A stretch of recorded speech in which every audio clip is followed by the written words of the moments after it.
All right, bet. So we gonna go to Atlanta, right? We gonna go to Atlanta.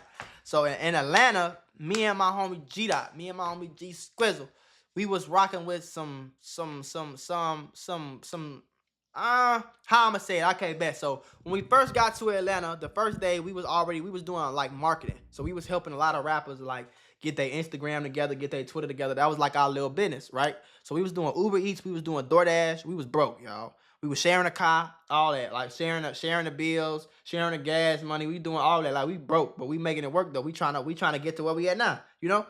So we doing Uber Eats, we doing DoorDash, we doing Instacart, and we doing our marketing business. So on marketing business, we just reach out to like rappers who trying to come up. We'll charge them anywhere between $100 all the way to $300-400 a month, and we'll run their Instagram for them and they YouTube and make their content and all that little shit, right? So when we went to Atlanta, that was like how we was getting paid. So we ran into a guy that used to rock with Gucci Mane back in the day, right? So he ended up going to prison for like 8-9 years or something for something he did for some drugs, I think. So he kind of like fell out with Gucci and all that shit happened. And then his big brother was kind of like still with Gucci, but they had like a big falling out that was like all over Atlanta or whatever. But anyway, so we ended up in their studio.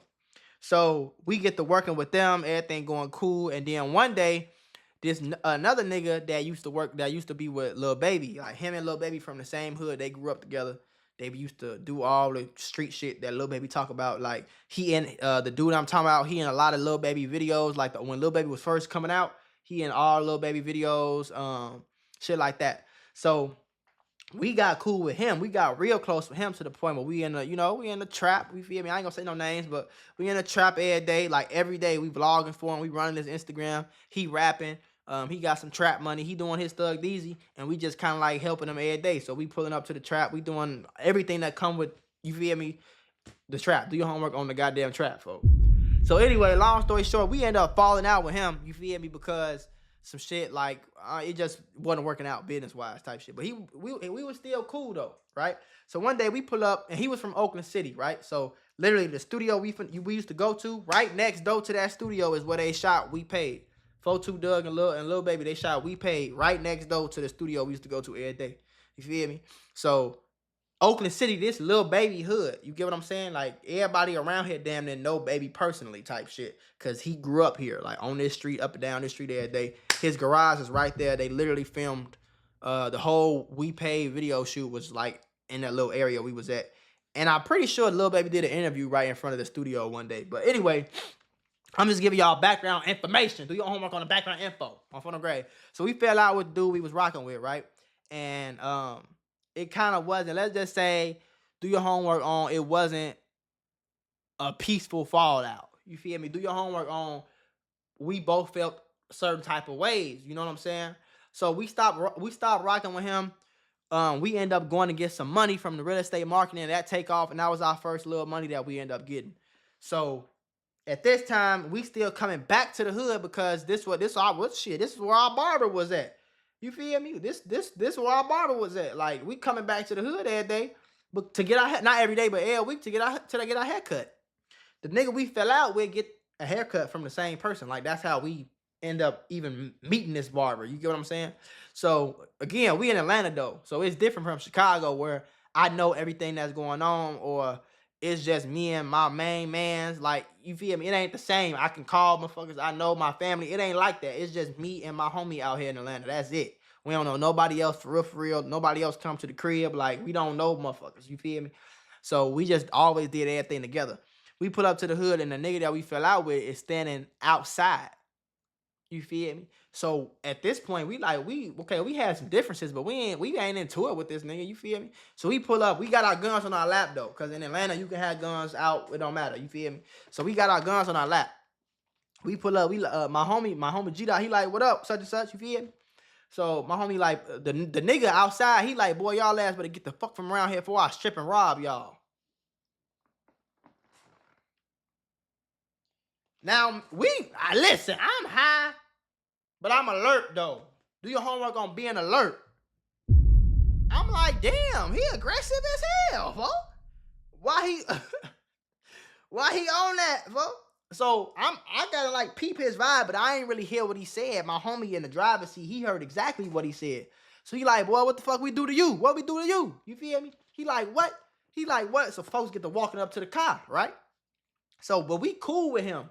Don't get me wrong. Like, we cool. We was just cool. We was just around you every day for 4, 5, 6 months. Like, we know your whole family. Like, we was around you every day, all day, nigga, from 12 p.m. to 1 o'clock in the morning. We around you every day grinding. Like, we around this nigga. So we felt like we was cool with him. It wasn't no hostile situation for us to up our pipes and be like, hey, boy, don't walk up or none of that shit. You feel me? So he walk up. As he walking up, he arguing with my homie, but I'm only hearing what my homie G-Dot saying. I'm only hearing what he's saying. I don't know what folks are saying. You feel me? So he kind of back up, and then he like come back to the car. He like, boy, y'all got me fucked up, right? So he get to like, man, what y'all got up in here? So he get to like moving his hand through the car. You feel what I'm saying? Like moving his hand through the car. We like, whoa, what you got going, folks? You feel me? But it ain't on really shit. He just like shaking his hand like, but he trying us though. You know what I'm saying? He trying us. So he kind of backed out the window and he kind of looked down. I guess he ain't see our guns on our lap the whole time he tweaking. You feel me? So he kind of like back up and he looked down. He like, what? He up his pipe. You feel me? So now he up his pipe. What the first thing I do? Grab mine. I'm clutching hard now. Cause I'm like, whoa, I rolled my window down. As soon as he started tweaking, rolled my window down and unlocked my door immediately. As soon as I heard that he was tweaking, you feel me? As soon as I heard him a little hostile, I rolled my window all the way down and I unlocked my door. In case I gotta get out, or if I gotta get out the window and fire over, or if I gotta jump out the window, open the door, however I gotta get up out of here, we gonna get up out of here, you feel me? So he up his pipe, I grab my pipe, and I see my homie, he grabbed his pipe, but he kind of like up his shit.